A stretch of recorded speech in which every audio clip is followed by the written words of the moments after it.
I'm Aaron Wall, NLP and Mind Skills trainer. If you're new here, consider subscribing and following us for more NLP and Mind Skills to help you get fast results. Today I'm going to be speaking about something we all have and can lose very easily. The word is trust. So what is trust anyway? As a verb and a doing word, it means that you believe that someone is honest and sincere and will not deliberately do anything to harm you. Using synonyms to apply this, we have the short statements like believe in, have faith in, depend on, or even count on, and I'm sure there are many more. But can we trust someone all the time? We have our own perception of what we trust, and much of this comes down to one thing, emotions, which can lead to judgment and distrust. We decide whether we can trust someone based on their actions. And if someone harms you in any way, whether it was deliberate or not, we may lose trust in them.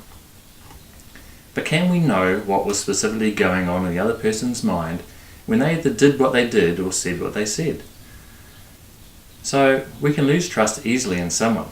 And do we care? Well, yes we do. As if we want to have a successful relationship, we need to be able to trust and not judge. A good example of this in life is you want your teenager home from school or back from a friend's house at a specific time.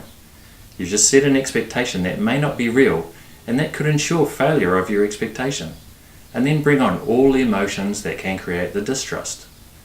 This leads to a negative downward spiral of trust, resentment, and many other things between parents and teenagers that can create long-lasting negative relationships within a family.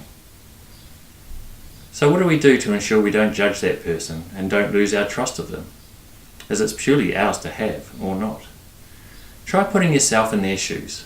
In NLP terms, we call this perceptual positions. And if you want to learn to do this, then come along to one of our workshops where we teach this as one of our core fundamental practical experiences. Anyway, back to the topic. Once you're in their shoes, look back quickly at how the trust was broken.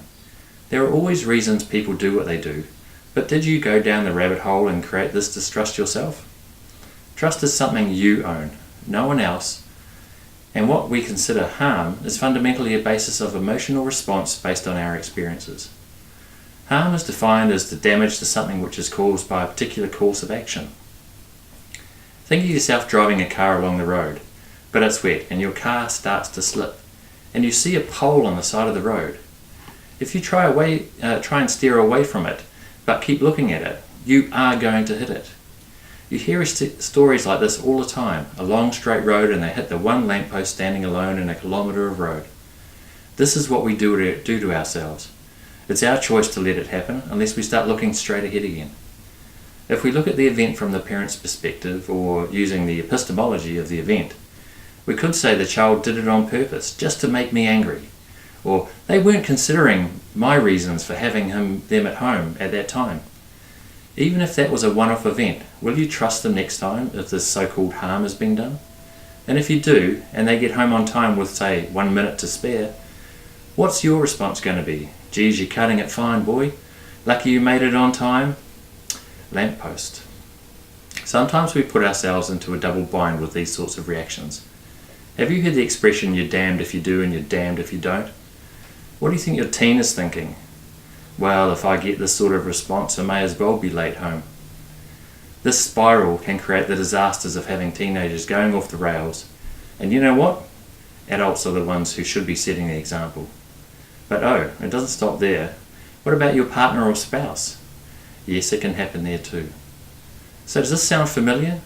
Were you once a teen who experienced this, or are you a parent with a troubled kid, or have a partner who doesn't come home until late all the time?